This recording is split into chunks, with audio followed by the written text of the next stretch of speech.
Vai ser Lucas 24, verso 13 até o verso 35, ainda que faremos algumas considerações sobre o capítulo inteiro. A partir do verso 13 diz assim: naquele mesmo dia, 2 discípulos estavam indo para uma aldeia chamada Emaús, que ficava a uns 10 quilômetros de Jerusalém. Iam conversando a respeito de tudo o que tinha acontecido. Enquanto conversavam e discutiam, o próprio Jesus se aproximou e ia com eles. Porém, os olhos deles estavam como que impedidos de o reconhecer. Então ele lhes perguntou: o que é que vocês estão discutindo pelo caminho? E eles pararam entristecidos. Um, porém, chamado Cleopas, respondeu: será que você é o único que esteve em Jerusalém e não sabe o que aconteceu lá nos últimos dias? Ele lhes perguntou: do que se trata? Eles explicaram aquilo que aconteceu com Jesus, o Nazareno, que era profeta, poderoso em obras e palavras diante de Deus e diante de todo o povo. E como os principais sacerdotes e as nossas autoridades o entregaram para ser condenado à morte e o crucificaram. Nós esperávamos que fosse ele quem havia de redimir Israel, mas depois de tudo isso, já estamos no 3º dia desde que essas coisas aconteceram. É verdade também que algumas mulheres do nosso grupo nos surpreenderam, indo de madrugada ao túmulo e não achando o corpo de Jesus. Voltaram dizendo que tinham tido uma visão de anjos, os quais afirmaram que ele vive. De fato, alguns dos nossos foram ao túmulo e verificaram a exatidão do que as mulheres disseram, mas não o viram. Então ele lhes disse: como vocês são insensatos e demoram para crer em tudo o que os profetas disseram? Não é verdade que o Cristo tinha de sofrer e entrar em sua glória? E começando por Moisés e todos os profetas, explicou-lhes o que constava a respeito dele em todas as Escrituras. Quando se aproximavam da aldeia para onde iam, ele fez menção de passar adiante. Mas eles o convenceram a ficar, dizendo: fique conosco, porque é tarde e o dia já está chegando ao fim. E entrou para ficar com eles. E aconteceu que, quando estavam à mesa, ele pegou o pão e o abençoou.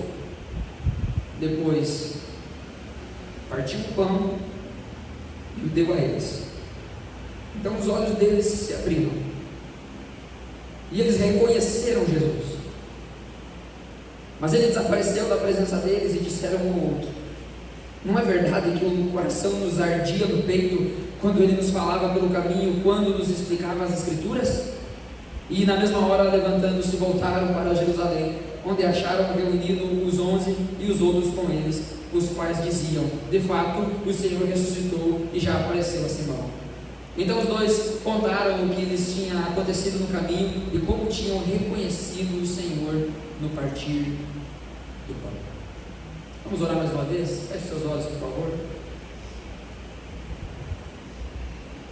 Senhor Deus Pai, nós estamos diante da Tua Palavra e nós clamamos, ó Deus, que o Teu Espírito Santo vivifique essa palavra em nossos corações. Fala conosco. O Senhor sabe a condição, a situação da nossa vida, do nosso coração hoje. E o Senhor preparou esse texto para nós hoje. Então fala conosco hoje. Que ouçamos a Tua voz hoje. Essa é a minha oração. É a nossa oração em nome de Jesus. Amém.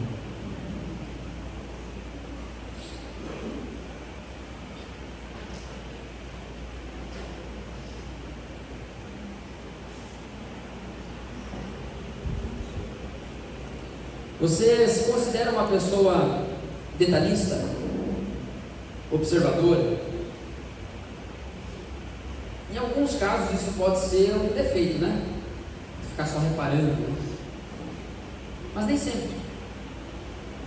Existem algumas pessoas que possuem quase que um instinto nato de reparar em pequenos detalhes, até mesmo mínimos detalhes. Mas nem sempre isso importa. Nem sempre detalhes importam. Porém, às vezes detalhes mudam tudo.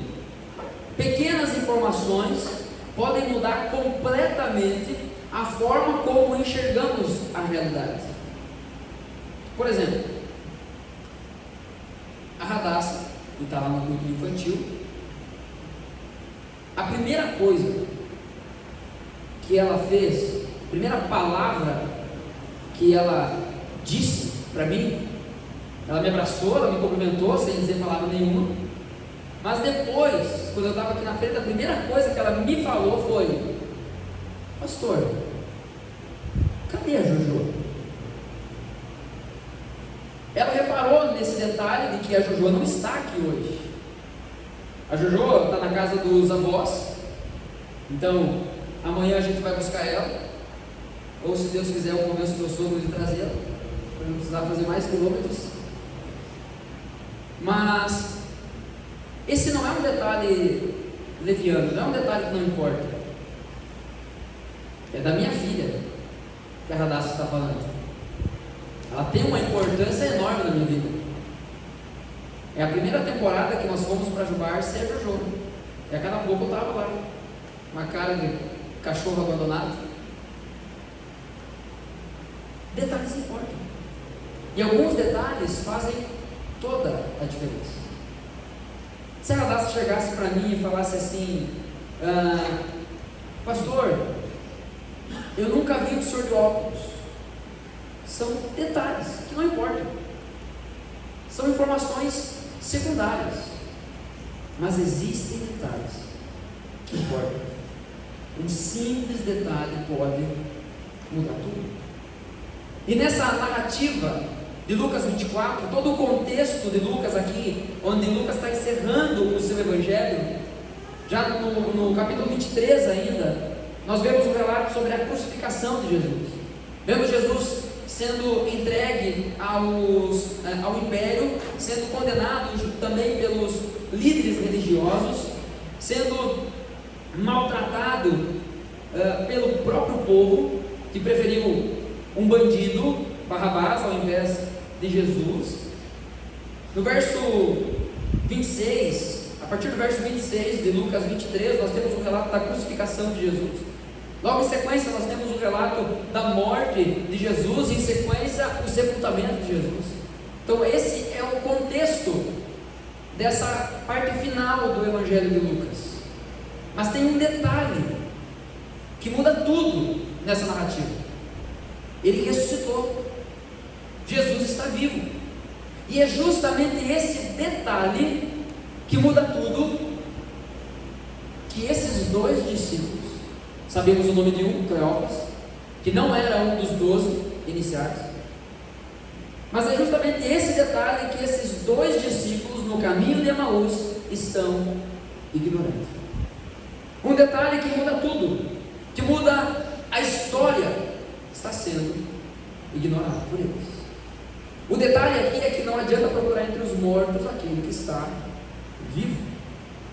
Jesus vai ao encontro desses dois discípulos, caminha com eles por uma boa distância, cerca de 10, 12 quilômetros, as traduções vão variar, a localidade exata de Emaús não é muito bem definida pelos historiadores, mas é cerca, tanto se for para o norte, se for para o sul, é cerca de 10 a 12, 14 talvez, quilômetros de distância.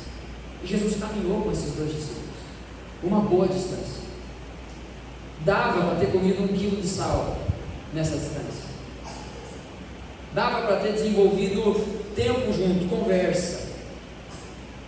Nós veremos a partir desse texto, do sermão dessa noite, como essa caminhada afetou a vida desse povo. E Lucas constrói essa narrativa, ele nos mostra essa narrativa de forma intencional, com uma intenção muito clara. Nós vemos aqui que Jesus está presente, andando com eles, falando com eles, mas ainda assim, Jesus não é reconhecido. No verso 31, nós lemos do 13 até o 35, mas eu quero fazer as considerações dos pontos do texto a partir do verso 31. E o primeiro ponto é que o fato de Jesus estar vivo, a primeira coisa que isso afeta na vida desses discípulos e deveria afetar também na nossa vida, é que os olhos deles foram abertos. Olhos abertos. Jesus está vivo e isso muda tudo. Olhos se abrem. O verso 31 diz: então os olhos deles se abriram e eles reconheceram Jesus, mas ele desapareceu da presença deles. No verso 16 de Lucas 24, nós percebemos que eles estavam com os olhos como que impedidos de perceber, de reconhecer Jesus. Eu acho interessante a forma como essa tradução traz, porque ela diz justamente isso. Os discípulos estavam como que impedidos de reconhecer a Jesus. Não sei qual que era o mistério dele. Se foi de alguma forma Jesus restringindo a visão deles para que eles não o reconhecessem, para poder sondar o coração. Certamente Jesus não estava numa aparência completamente diferente ao ponto de não ser reconhecido pelos discípulos. Mas com certeza Jesus já experimentava, já estava ali se apresentando num estado pré-glorificação, porque nós vemos Jesus já tendo a capacidade agora de aparecer e desaparecer, entrar em lugares que as portas estão fechadas, como isso acontece em outros momentos. Mas o ponto é, os olhos desses discípulos estavam fechados. Eles estavam impedidos de reconhecer quem Jesus era. E a narrativa que Lucas nos mostra, constrói isso, nos mostra que esses olhos dos discípulos estavam obscurecidos, estavam impedidos de reconhecer, justamente pelos acontecimentos que havia dominado o coração deles. Ao olhar deles, na perspectiva deles, os acontecimentos de que Jesus foi entregue, morreu, foi sepultado, o fato disso ter acontecido, tinha colocado um ponto final no projeto da libertação de Israel. Tanto é que na conversa desses dois discípulos com Jesus, quando Jesus pergunta por que vocês estão tão tristes desse jeito, eles até olham para Jesus e murmuram, eles como que reclamam, dizendo, mas só tu não sabe o que aconteceu em Israel nesses dias, em Jerusalém nesses dias? De onde tu vem? Para onde tu vai que tu não sabe o que está acontecendo? Eles explicam. Nós achamos que Ele era o nosso Salvador, nós achamos que Ele tinha poder para nos libertar, só que Ele morreu, e já faz 3 dias, como se Jesus não tivesse ensinado claramente que era necessário que Ele fosse entregue, que Ele morresse, e que no 3º dia Ele ressuscitaria. Mas é justamente mediante a exposição da palavra, é mediante a exposição da verdade bíblica, que Jesus acompanha esses dois discípulos. Ele não fica apenas ouvindo as lamentações, a choração daqueles dois discípulos, que com certeza estavam tristes pelo que tinha acontecido.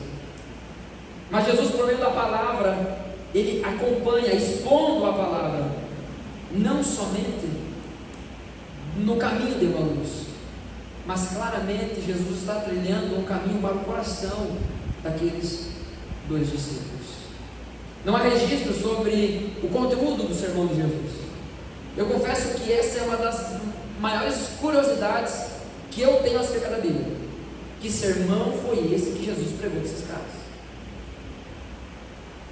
Porque o texto diz que Jesus pegou então de Moisés, ou seja, do início da revelação bíblica até então, e foi até os profetas. Ele pega a revelação, a Bíblia que o povo tinha como palavra de Deus naquela época, a revelação ainda não estava completa, e ele mostra então, desde o início até o final, todas as profecias, e ensina aqueles dois discípulos, relembra aqueles dois discípulos que era necessário que o Cristo de Deus fosse entregue, na mão de homens pecadores, fosse sacrificado por homens pecadores, para salvar homens pecadores.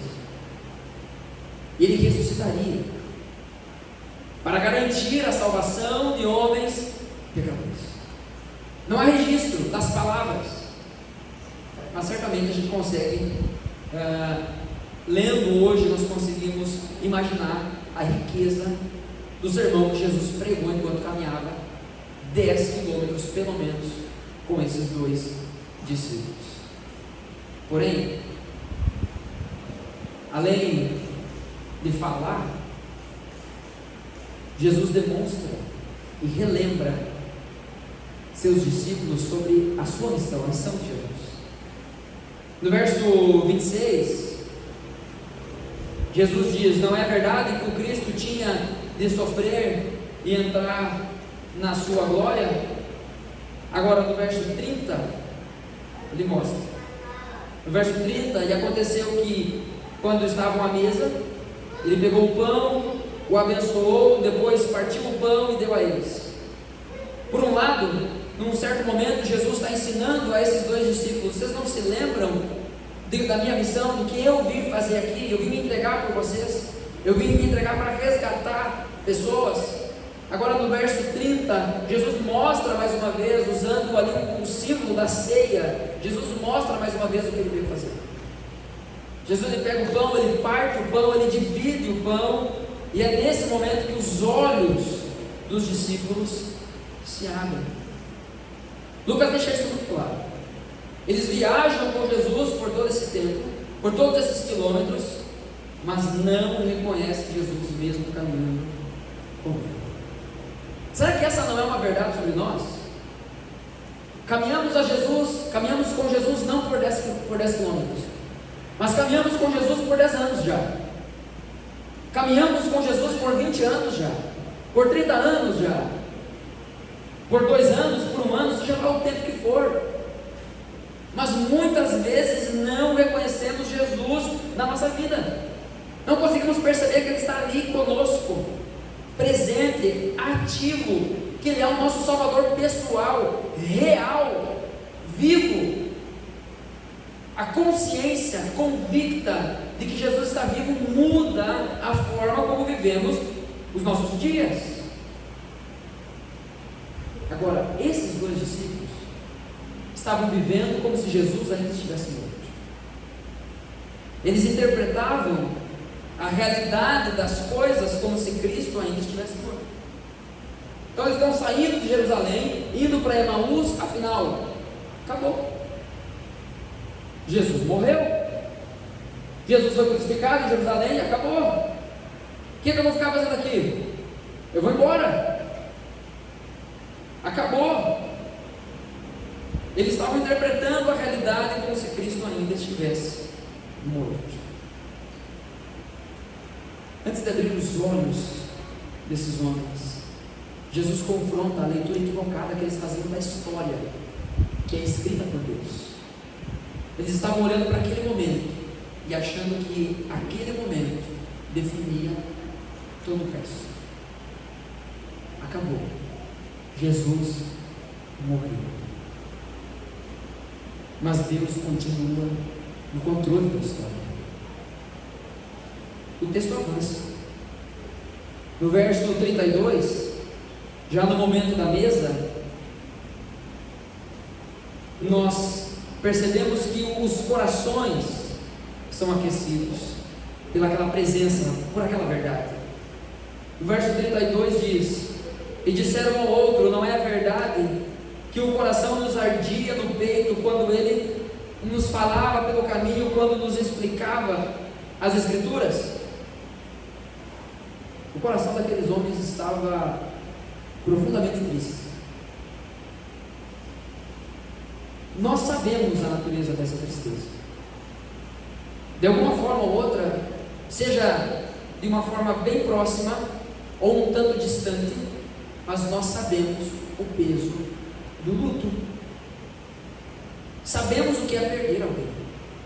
Sabemos o que é perder pessoas que amamos. O coração desses homens estava profundamente entristecidos. Mas, não só isso, eles não tinham apenas perdido alguém que amavam, que gostavam, que admiravam. Eles haviam perdido aquele que era o Salvador deles, que eles tinham depositado a fé que os salvaria. Eles tinham saído de Emaús, ido para Jerusalém, apostado talvez todas as suas fichas no projeto de Jesus, mas esse Jesus morre. Há um desapontamento, há uma tristeza, uma frustração no coração desses discípulos, e nós sabemos o que é isso. Sabemos o que é a dor, sabemos o que é a frustração, sabemos o que é a decepção. Esses homens tinham a esperança de que seriam libertos, não somente do pecado, porque poucos haviam entendido essa realidade. Na verdade, a maior expectativa, pelo menos da grande massa que seguia Jesus, era a libertação política, era uma libertação física. Olha o que diz o verso 21 de Lucas 24. Enquanto eles estão caminhando com Jesus e reclamando para Jesus, do próprio Jesus, eles dizem no verso 21, nós esperávamos, havia uma expectativa em nós, que ele fosse quem havia de redimir Israel. Mas depois de tudo isso, depois de termos crido, depois de termos confiado, depois de termos apostado todas as nossas fichas, mas depois de tudo isso, já estamos no terceiro dia desde que essas coisas aconteceram, ou seja, nada mudou. Aparentemente nada mudou. Eles contam a história para esse viajante misterioso, que eles ainda não sabem que é Jesus. Mas tem um detalhe nessa história, que eles não estão levando em consideração. Muitas vezes nós também projetamos sobre Cristo alguma coisa. Muitas vezes nós chegamos diante de Deus e afirmamos a Deus: "Ô Deus, eu esperava que o Senhor fizesse desse jeito." É aquela velha história, a gente ora pedindo para que Deus faça a vontade dele, e quando Deus faz algo diferente, nós choramos para Deus e dizemos: "Ó Deus, eu esperava que o Senhor fizesse diferente." Como que se a nossa expectativa colocasse sobre Deus uma obrigação de fazer as coisas do nosso jeito. Mas Deus, eu esperava, eu cria, eu tive fé, eu orei, eu jejuei, eu fiz propósito, eu até paguei voto, e eu esperava que o Senhor fizesse desse jeito. Mas Deus, na sua soberania, muitas vezes Ele frustra os nossos planos. Ele estraga os nossos sonhos e trabalha através disso, e nos faz lembrar do que o próprio Deus diz acerca de si em Isaías 55: "Pois eu sei." Aliás, estou confundindo com Jeremias 29. Isaías 55: "Os meus caminhos são mais altos do que os seus, os meus pensamentos são mais altos do que os seus." De forma aplicada, os sonhos de Deus para nós são muito melhores do que os nossos melhores sonhos para nós mesmos. A nossa frustração, quando entendemos isso, ela perde a razão de ser. Ficamos desapontados quando Deus não atende às nossas expectativas. Mas é através da Escritura que a beleza de Cristo, que a beleza da soberana vontade de Cristo é desvendada diante de nós. Percebemos um Cristo vitorioso, glorioso, que é soberano e manda em todas as coisas, que opera em cada ponto e mínimo ponto da história, da nossa história, e faz isso para que tudo coopere para o nosso bem, para nos tornarmos mais parecidos com Ele. Faz isso para que os nossos olhos sejam abertos, faz isso para que os nossos corações sejam aquecidos. É pela Bíblia que veremos a perfeição dos planos de Deus para as nossas vidas. É através da Bíblia que os nossos corações serão aquecidos e reconheceremos quem Ele é. É quando contemplamos Cristo que o nosso coração, de fato, é aquecido. Perceba que nesse momento, enquanto os discípulos estão ali lamentando e reclamando para Jesus, do próprio Jesus, Jesus os repreende por não terem esperado, crido, perseverado na realidade da ressurreição. O que Jesus está condenando aqui, no verso 25, não é uma falta de fé genérica, não é uma dúvida simplesmente, mas é uma incredulidade diante da própria Escritura. O verso 25 diz: então ele lhes disse, Jesus respondendo então aos lamentos desses dois discípulos, ele diz: como vocês são insensatos e demoram para crer em tudo que os profetas disseram. Como vocês são tolos, essa é outra palavra equivalente aqui para insensatos. Como lhes falta sabedoria, como vocês demoram para crer, como vocês demoram para de fato entregar os seus corações à palavra de Deus, que diz que Deus está no controle da história. Esta era a dificuldade desses dois discípulos. Estavam retrocedendo. Esses 10 quilômetros que eles estavam caminhando de volta para Emaús não era apenas um trajeto, mas era passos para longe daquilo que Jesus tinha estabelecido para eles. Era passos para longe da promessa que Jesus havia garantido a eles. Jesus tinha dito: eu vou ressuscitar, e eu estarei com vocês todos os dias até o fim dos tempos. Mas esse movimento dos discípulos é para longe de Deus. Os atores que estavam lá, é como se naquela cena em que ela está correndo para o portal para poder escapar, ela desce meia volta e corre para o outro lado. É isso que esses discípulos estão fazendo. Jesus repreende isso. Não é falta de fé genérica, não é simplesmente dizer: todo mundo balança, todo mundo duvida. Não, nós estamos diante da palavra de Deus, e nós precisamos crer naquilo que a palavra de Deus diz, afirma. Jesus mostra então para esses discípulos que a sua missão precisava ser cumprida por meio do sofrimento e da morte, para então entrar na glória. Essa é a pergunta que Jesus faz de forma retórica a esses dois discípulos no verso 26. Ele diz: não é verdade que o Cristo tinha de sofrer e entrar na sua glória? Vocês não se lembram disso? Vocês não se lembram que era esse o caminho que deveria ser trilhado? Portanto, irmãos, a cruz, o sofrimento, o espanto de um inocente ser crucificado, ser condenado por um bando de pecadores, a cruz não foi um plano B. A cruz não foi um desvio no plano de Deus, uma atualização no plano de Deus. A cruz de Cristo é o próprio caminho do plano de Deus, caminho ao qual que Cristo nos chama para seguir. Ele diz: se você quiser ser meu discípulo, negue-se a si mesmo, tome a sua cruz e siga-me.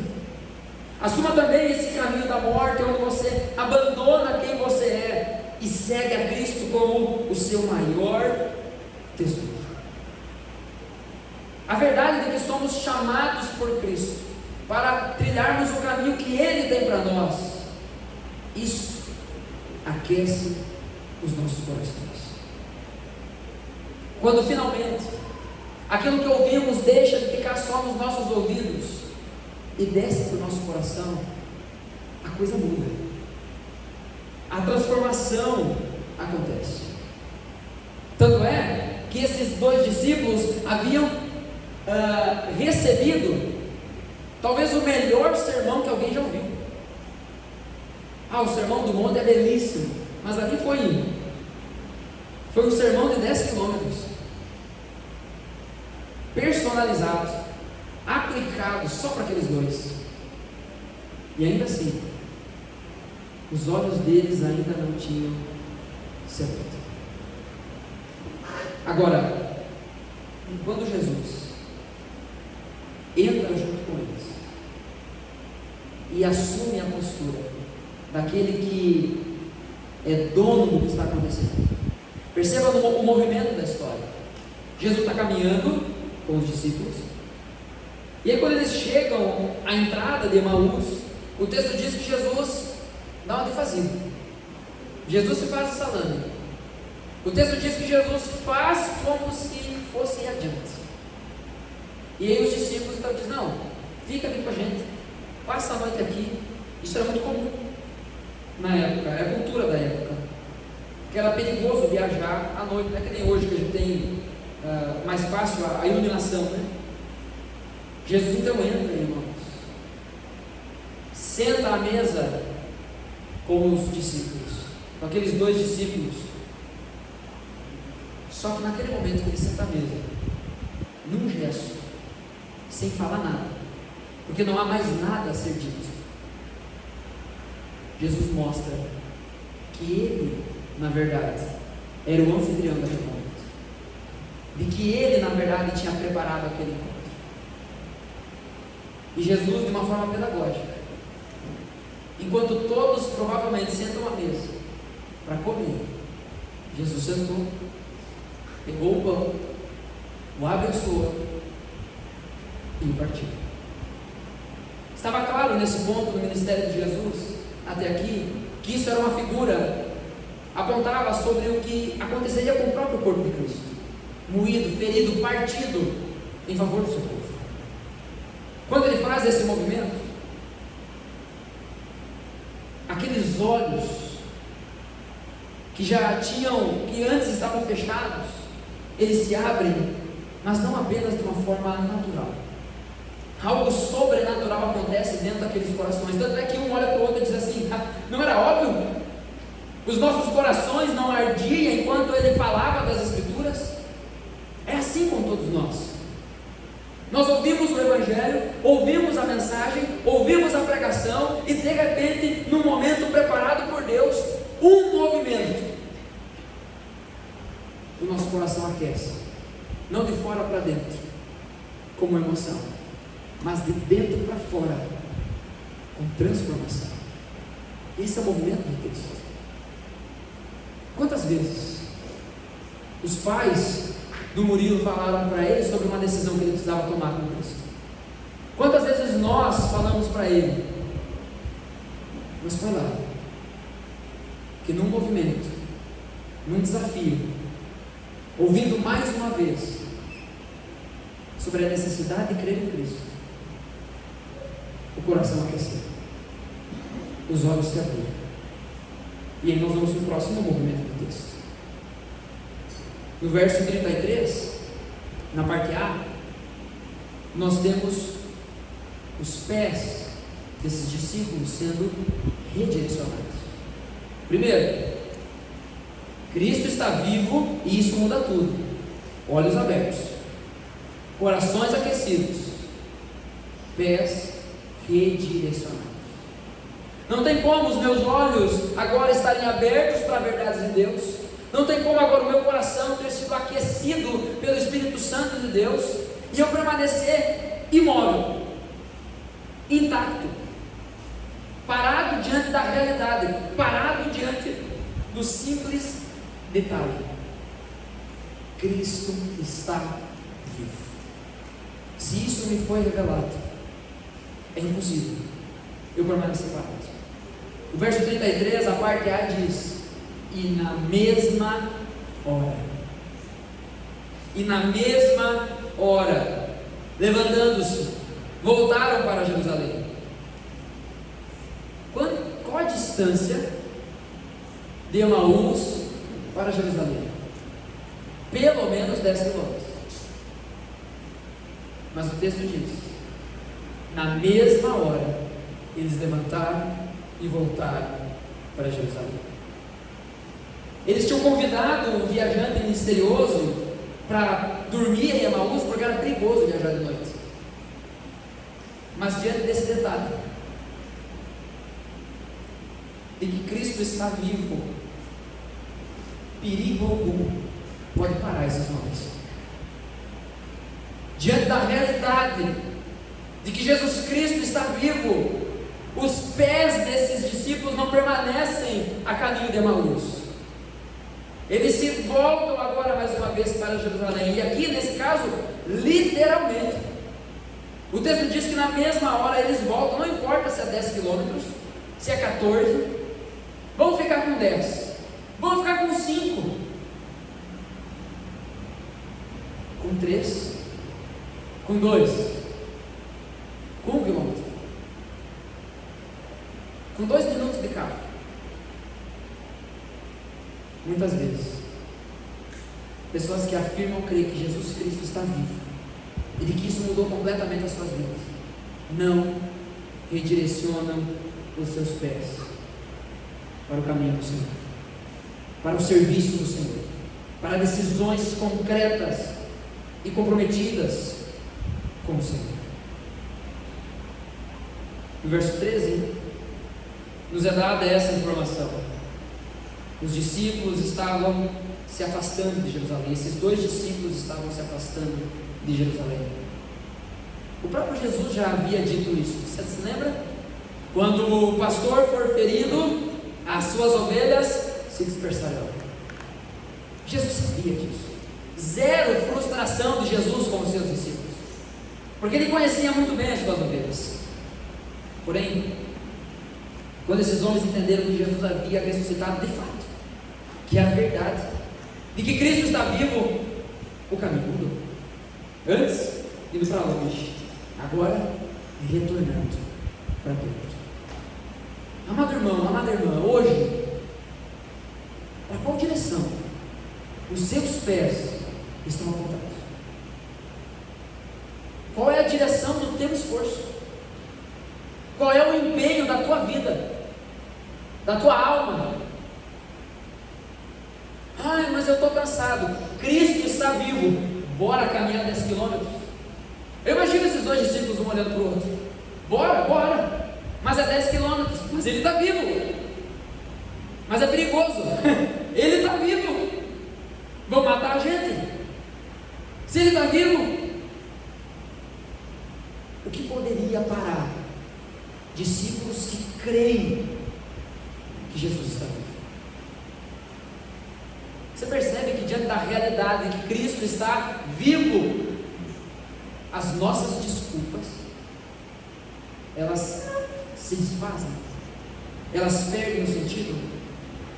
É claro que somos limitados, enfrentamos o pecado, enfrentamos consequências dos pecados, e isso nos atrapalha no caminho. Mas jamais, se cremos que Cristo está vivo, jamais deveríamos ser impedidos de darmos passos para mais perto do nosso Senhor. Não importou a distância, não importou o perigo, prontamente eles retornaram. Mas por que retornaram? Porque isso tomou conta do coração deles. Eles viram, eles creram. É verdade, Jesus está vivo.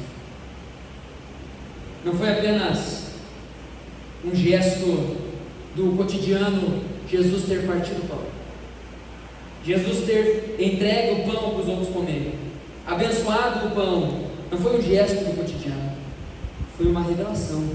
Foi Jesus dizendo: você se lembra, não é? Vocês lembram quem faz isso? Vocês lembram? É pedagógico isso. É Jesus lembrando os seus discípulos de que ele foi partido, e é Jesus mostrando e relembrando aos seus discípulos que o Evangelho é isso, é ser partido em favor do outro. Então eu não creio em Cristo e me preservo. Eu não creio em Cristo e faço de tudo para me manter seguro, satisfeito e contente comigo mesmo, com os meus bens. Brinquei com a dona Janete na reunião dos pais vereadores, e a gente estava orando para ver se a gente conseguia um outro carro e tal, tudo mais. E a dona Janete perguntou assim: olha, pastor, meu carro está à disposição, o senhor quer dar uma experimentada? E eu perguntei para ela: o senhor quer que eu veja a quanto ele chega? Depois eu deixei claro, é só uma brincadeira. Mas o que leva alguém a pegar e dizer assim: ó, está aqui, ó, a serviço, à disposição do reino. Existem alguns detalhes que são só detalhes, até que sejam ressignificados na nossa vida. Quando eu fiz a primeira pergunta aqui, antes de iniciar o sermão, se você é observador, se você é detalhista, eu me encaixo dentro disso. Eu enxergo algumas coisas, observo algumas coisas, está certo que sou lento para tantas outras, minha esposa que o diga, mas tem algumas coisas que eu vi e nunca mais esqueci. Quando éramos criança, morávamos em Gilá, Santa Rosa era muito longe, 23 quilômetros, era muito longe. A gente tinha que ir para a rodoviária a pé, esperar o ônibus, às vezes o ônibus atrasava, às vezes não, às vezes pegava aquele famoso pinga-pinga, né? Para em cada moita para ver se tem alguém para seguir. Era uma viagem longa para caramba. Só que havia duas opções naquela época para fazer uma viagem para Santa Rosa. Eu ia muito, porque eu fiz tratamento para rinite alérgica e asma por 9 anos. E Jesus me curou. E eu lembro que a gente sempre ia normalmente de Tracisa. Só que o Tracisa, ele era tipo assim, mais comunzão. O ar dele era tipo um ventilador no calor, sabe? Quando tu liga, só para dar o psicológico. Era uma alegria quando chegava o ônibus da Ouro e Prata com a plaquinha do lado: a serviço da Tracisa. Está aqui, ó, está à disposição. Houve uma necessidade, está aqui à disposição. Sabe isso? Eu lembro que eu ficava muito feliz. A ideia é essa. Uma placa precisa ser colocada em nós, à disposição de Cristo. Para onde Ele quer que eu vá? O que Ele deseja que eu entregue? Porque os meus pés foram redirecionados. E eu vou. Me diz, Senhor, o que o Senhor quer de mim? Está aqui. É o meu coração? Está aqui. É a minha saúde? Está aqui. São meus olhos de sono? Está aqui. É o meu celular? Está aqui. É o meu carro? Está aqui. É a minha bicicleta? Está aqui. É a minha fidelidade, Senhor? Está aqui. A serviço do reino. Quando Jesus parte o pão, Ele deixa de ser apenas um companheiro de viagem. Agora Ele é reconhecido como Senhor, como aquele que ressuscitou. Você já contemplou esse Cristo que parte o pão? E esse pão é o próprio Cristo que é oferecido em seu favor. Seus olhos já viram isso, o seu coração já foi aquecido por essa verdade, porque se isso não aconteceu com você ainda, Jesus é só um companheiro de viagem, mas Ele deseja ser reconhecido como Senhor. Cristo está vivo, e isso muda tudo. Olhos abertos, corações aquecidos, pés, caminhos redirecionados. Mas para onde? Quarto lugar, para a comunhão. Nós vemos aqui no verso 33, na parte B, pessoas reunidas, pessoas juntas. Tem uma frase do preletor lá do APA, o Amarildo, que eu anotei e me marcou muito. Ele disse o seguinte: Deus não te salvou para você viver de forma isolada. Deus te salvou para você viver relações transformadas. Os nossos pés foram redirecionados para a missão de Cristo. Os nossos pés foram redirecionados para a comunhão em Cristo com o seu corpo, que é a igreja. O versículo 33, a parte B, então diz que eles voltaram para Jerusalém, onde acharam reunidos os 11 e outros com eles. Eles foram para a reunião do corpo de Cristo. Muitas vezes a gente afirma ter uma experiência com Deus, afirma ter Jesus no nosso coração. É a turma do não, Deus está sempre comigo, eu creio em Deus. Chega lá o censo do IBGE, você bota lá religião cristã, você fala sobre isso,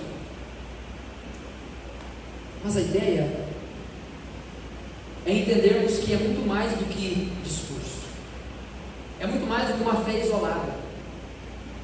Irmãos, aqueles que tiveram seus olhos abertos, que tiveram seus corações aquecidos, tiveram seus pés redirecionados, eles estarão onde as pessoas do corpo de Cristo estão reunidas, apesar do cansaço. Ou você acha que é mole caminhar 10 quilômetros, sentar para jantar, e na hora de jantar, Jesus estraga a janta e você tem que voltar mais 10 quilômetros? Apesar do cansaço, apesar dos compromissos, apesar dos planos de quando eu chegar em Emaús eu vou fazer isso, isso e isso, apesar de tudo isso, nós somos atraídos para a comunhão e não nos cansamos disso, não sentimos preguiça disso, ao menos que o pecado esteja nos dominando. E é muito sutil isso. Abandonamos a comunhão, abandonamos a reunião das pessoas em Cristo por tantas coisas que na verdade são bobagens. É jogo,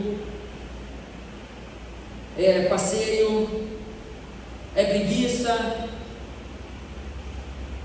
é conforto, é calor, é frio, é distância, é orgulho. Vou fazer uma pesquisa rápida aqui. Quem tem carro aqui na igreja? Não vou pedir teu carro, tá? Só. Quem tem carro aqui na igreja, levanta a mão. Você faz parte do ministério da Carona. Receba esse ministério. Mas às vezes a pessoa não vem comigo por orgulho. Ah, então vou pedir carona. O que vão pensar de mim? Vão pensar que eu não tenho carro? Você tem? Então por que quer que pense que você tem? Pessoas reunidas em Cristo.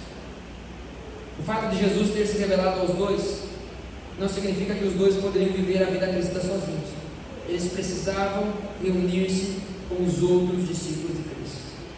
No versículo 28, no nosso texto de Lucas 24, nós vemos que Emaús era o destino daqueles dois, mas quando entenderam o que estava acontecendo, esse detalhe que mudou tudo, o destino deles era o lugar de reunião com os irmãos. Não há outro lugar que eu quero estar. Para onde eu irei? Para onde eu irei? Eu quero estar junto com o povo de Deus, bebendo, me alimentando, junto com o povo de Deus, da presença de Deus. Amados irmãos, a ressurreição de Cristo, o fato de Jesus estar vivo, nos liga, nos conecta. Nós precisamos andar juntos e nos alegrar com isso. O abraço fraterno precisa ser natural e não forçado. Não é só quando cantamos somos corpo, e assim bem age, aí abraço. Não é. Não é só nesse momento. Mas é em todo o tempo. É isso que o fato de Jesus estar vivo provoca em nós. Alegria em sermos um, alegria em estarmos reunidos. Assim que é reconhecido, logo que é reconhecido, Jesus simplesmente desaparece, mas não para se ausentar, não para deixar, para fazer um teatro, mas para levar os seus discípulos à maturidade. Jesus aparece mais uma vez para esses discípulos e diz assim: ó, qual é o problema de vocês? Vocês não acreditam que eu estou vivo, é isso? Pronto, estou aqui. Resolvido? Agora vamos em frente. Tchau. E ele volta. O próprio Jesus ensinou. Quando Tomé, depois de Jesus ter aparecido para os seus discípulos, e aí Tomé não crê se não vê, Jesus diz assim: então vem cá, qual é o teu problema? Você quer ver? Estou aqui. Você quer tocar nas minhas feridas? Está aqui. Toca, bota o dedo aqui, ó. Bota o dedo na minha ferida. Qual é teu problema, Tomé? Qual o problema que está te causando falta de fé? Eu vou resolver para ti. Pronto, resolvido? Agora vão amadurecer? Porque o próprio Jesus diz: mais bem-aventurados serão aqueles que vão crer sem ter visto o que vocês viram, mas pela revelação do Espírito Santo vão crer. Jesus se ausenta hoje de nós fisicamente, na sua forma encarnada, não simplesmente por uma ausência, mas para nos levar à maturidade.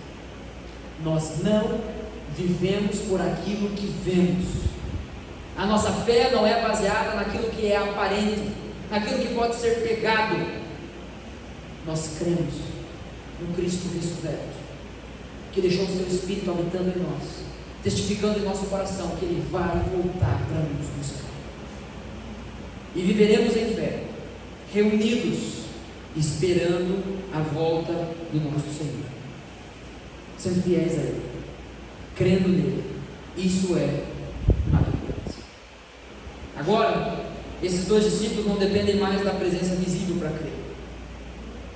Algo mudou dentro deles. A palavra já explicou, o coração já ardeu, os olhos já se abriram e os pés foram redirecionados. Mas tem um quinto movimento no texto, e esse é o último. Fica tranquilo. Quinto movimento do texto: bocas abertas. Verso 34 e 35. Quando eles chegaram, então, e se reuniram com os 11, eles falaram para os 11 discípulos, né? Porque Judas havia já se suicidado. Eles falaram então para os 11: de fato, o Senhor ressuscitou e já apareceu a Simão. Aliás, os 11 falaram para eles, né? De fato, o Senhor ressuscitou e já apareceu a Simão. Então os dois, Cleopas e o outro, então os dois contaram o que lhes tinha acontecido no caminho e como tinham reconhecido o Senhor no partir do pão. Cristo está vivo e isso muda tudo. Olhos abertos, corações aquecidos, pés redirecionados. Para outro, pessoas reunidas, comunhão. E por último, bocas abertas, testemunho da obra salvadora de Jesus. Da mesma forma que algumas pessoas têm dificuldade para falar, há pessoas com dificuldade para não falar, pessoas com dificuldade de fechar a boca. Mas até as pessoas que possuem dificuldade de falar, falam. No fim das contas, a questão é: o que nós estamos falando? O que tem saído da nossa boca? Porque diante da revelação que Cristo está vivo, da boca desses discípulos sai testemunho acerca da sua obra. O que nós estamos falando? O que a nossa vida está comunicando? No verso 18 de Lucas 24, vemos o discípulo Cleopas murmurando a respeito do acontecimento em Jerusalém. Como assim? O viajante não sabia da desesperança que tomou conta do coração daqueles homens. Muitas vezes, para evitar falar e meditar sobre as situações da nossa vida, nós também adotamos essa postura. Nós achamos que ninguém nos entende.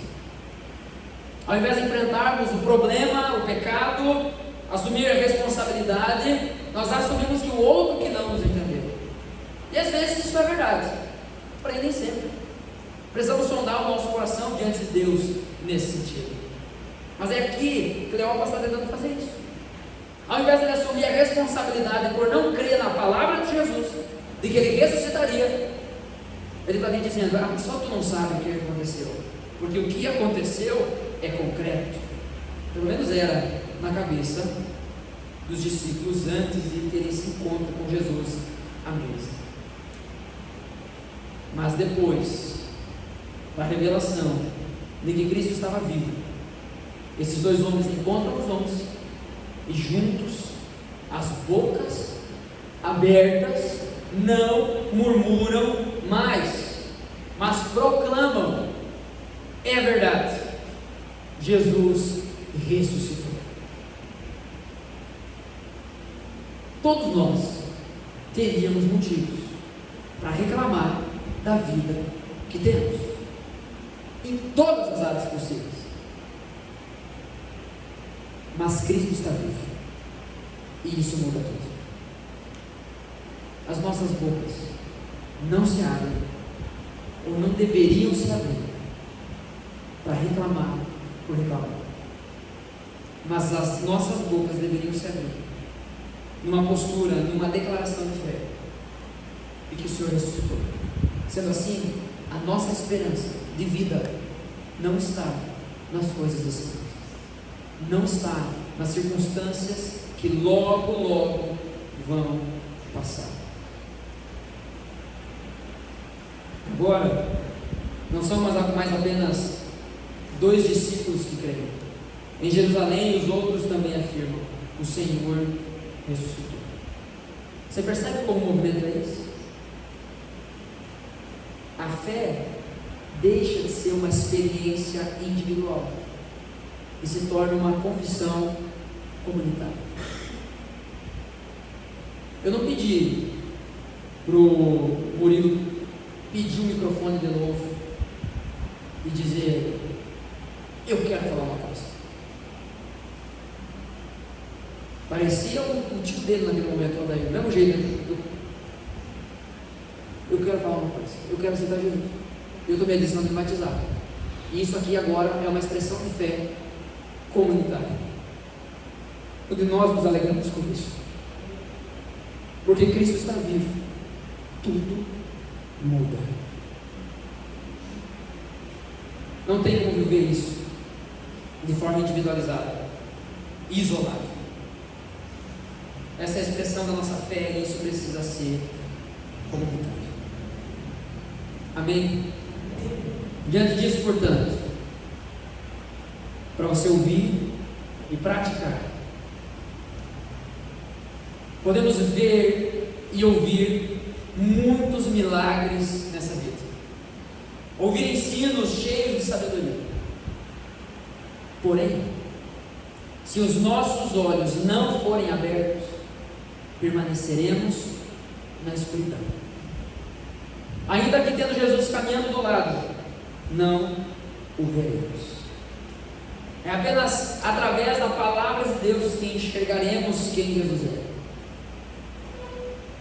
Leia a sua Bíblia, traga a sua Bíblia, abra a sua Bíblia, sublinhe a sua Bíblia, estude a sua Bíblia, ame a sua Bíblia, porque ela é a palavra de Deus que revela quem Jesus é, e é por meio dela que os nossos olhos serão abertos. Quando os nossos olhos são abertos, nós contemplamos o Cristo ressurreto, glorioso, vitorioso, Rei soberano sobre todas as coisas. E os nossos corações devem ser aquecidos por essa verdade: Jesus está vivo. Seu coração aquece com isso. Os nossos corações devem ser aquecidos por essa verdade. Os nossos pés devem ser redirecionados por essa verdade: Cristo está vivo. Eu não caminho mais do jeito que eu caminhava antes. O meu empenho, o meu esforço, a minha saúde, o meu vigor não é mais administrado, dispensado da mesma forma que era antes, porque Cristo está vivo, e isso muda tudo. As nossas reuniões devem celebrar esta verdade. Por isso que falamos sobre arrependimento, porque celebramos a verdade de que em Cristo há perdão para aqueles que se arrependem. Por isso falamos sobre perdão, porque em Cristo, porque Cristo está vivo, há a possibilidade de sermos perdoados e perdoarmos uns aos outros. Por isso falamos sobre amarmos uns aos outros. Por isso falamos sobre família, não de sangue, mas pelo sangue, porque Cristo está vivo. E por causa disso somos uma família, a família de Jesus, a família de Deus. As nossas reuniões devem celebrar essa verdade. Quando olhamos uns para os outros, enxergamos irmãos, porque Cristo está vivo. E talvez nesse momento, metaforicamente, Jesus está no caminho de Emaús com algumas pessoas. E Ele está preparando um momento para sentar à mesa, partir o pão, para que os olhos se abram, coração aqueça e decisões sejam tomadas. É porque Cristo está vivo que cremos nisso. As nossas bocas devem se abrir para proclamar essa verdade. A verdade é uma só: Cristo está vivo, e isso muda tudo. Mudou tudo para mim. Mudou tudo para você. Em alguns casos, Deus está preparando para que isso também aconteça. E que dia maravilhoso será esse dia. Que dia maravilhoso será o dia em que você contemplar o Cristo ressurreto. As trevas serão derrotadas. E você saberá de uma vez por todas que o nosso Senhor venceu. Na cruz do Calvário, venceu. A ressurreição de Jesus mudou tudo e até hoje continua transformando vidas. E hoje, Jesus te trouxe aqui, até a porta de Emaús, para você sentar à mesa com Ele e perceber Ele partindo o pão e dizendo a você que esse pão partido é o seu próprio corpo, é o corpo dele, que foi oferecido como sacrifício no seu lugar, para que você seja salvo. Porque Cristo está vivo, as trevas jamais prevalecerão, a morte jamais vencerá, o pecado não será para sempre, pois Cristo está vivo. Amém? Coloque-se em pé, vamos orar. Senhor Deus e Pai, em nome de Jesus, eu agradeço ao Senhor pela sua palavra. Eu agradeço ao Senhor por esse detalhe. Um detalhe que mudou a história. Não só a história do mundo, porque a nossa história é dividida por Cristo. Antes de Cristo e depois de Cristo, é assim que contamos os dias, é assim que o mundo conta os dias. Mas mais do que o calendário, o Senhor mudou a nossa história. Esse pequeno detalhe muda tudo. Cristo está vivo. Em nome de Jesus eu peço que os meus irmãos que já creem nisso sejam fortalecidos, renovados, encorajados pelo Teu Espírito, nessa verdade poderosa: Cristo está vivo, e isso muda tudo.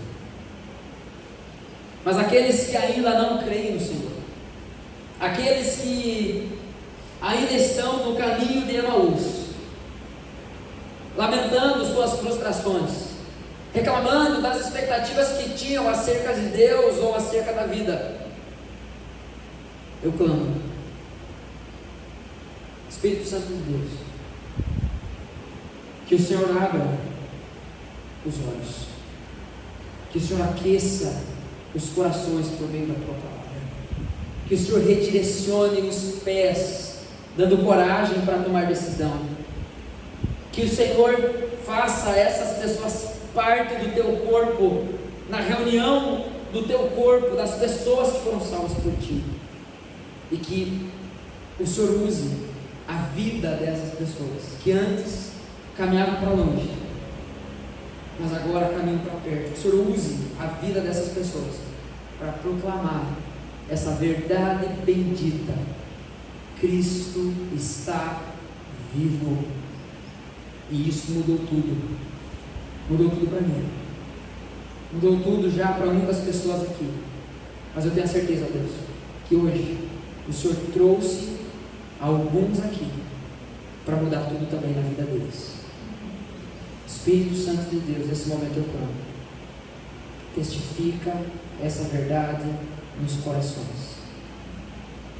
Que possamos terminar esse tempo, encerrar o nosso culto com o nosso coração grato, cheio de louvor e renovados por essa verdade. O Senhor está vivo. Nos dê uma boa noite de descanso, de sono. Sabemos que o nosso amanhã já foi preparado por Ti, o trabalho, as coisas que vão dar certo, talvez as coisas que porventura possam dar errado. Sabemos que em tudo o Senhor estará cuidando e trabalhando.